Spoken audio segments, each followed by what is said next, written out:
The first being, I'm sure many of you watching are familiar with the Sustainable Development Goals, which was obviously introduced by the United Nations in 2015. That was 9 years ago, with the objective of reaching 17 goals by 2030. There are a number of them obviously to do with climate change and improving clean energy, clean water. A number of them were specifically focused on, improving environmental issues around the world that we have. Obviously, we're only a few years away from that now, and some of the narrative around that is that it's unlikely that we'll meet those goals by 2030. I have an immigration background. I've worked in immigration side of global mobility, and I think we're also seeing some reason or seeds of hope in the fact that more processes are becoming more streamlined and less paper-driven. From the supplier side as well, which is great. So you'll have more and more governments actually having online systems where you file online or an e-visa application instead of having to physically use paper. Now, it started in sort of certain countries in, the US with the ESTA or Canada with the ETA, but more and more countries are introducing this electronic system of filing. You can do so in the US now as well with the LCA.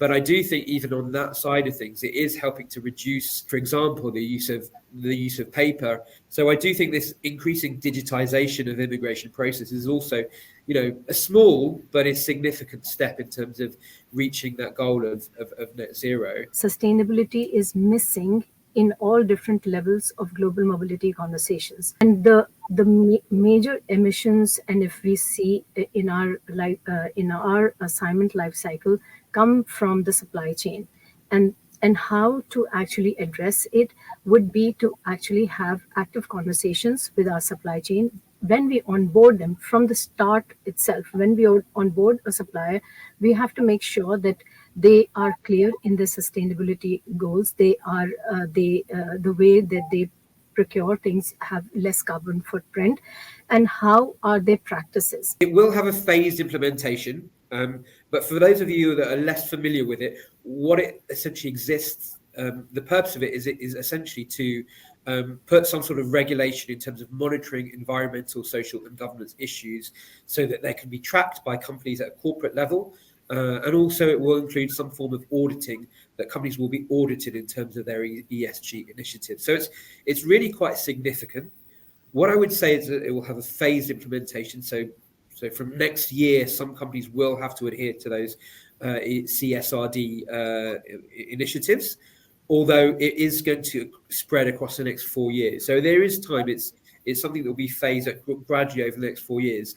What it does mean is that companies are going to need to really pay more attention to what they're doing. They're going to need to get some guidance and advice as to what they need to legally do to meet the legislation of the CSRD.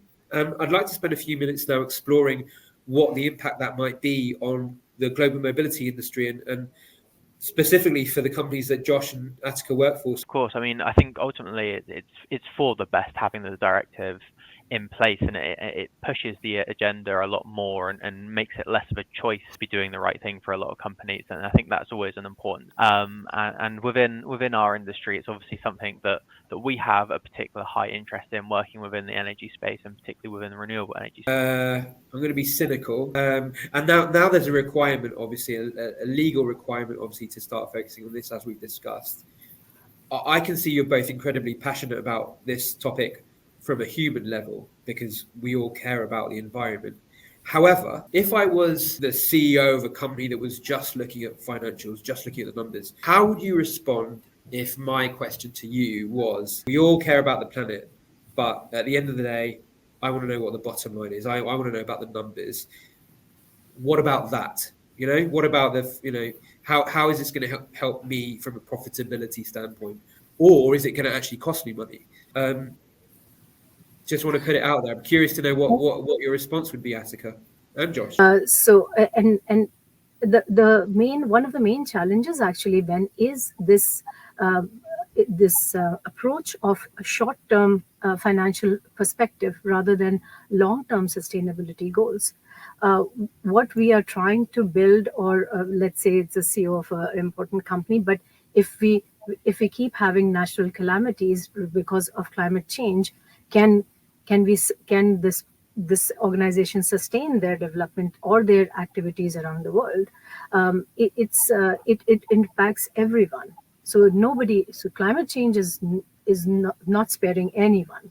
So if Yeah. we don't have long-term sustainability goals, it definitely requires a behavioral shift, of moving from short-term financial gains to long-term sustainability goals, which align with our Paris Climate Agreement and such.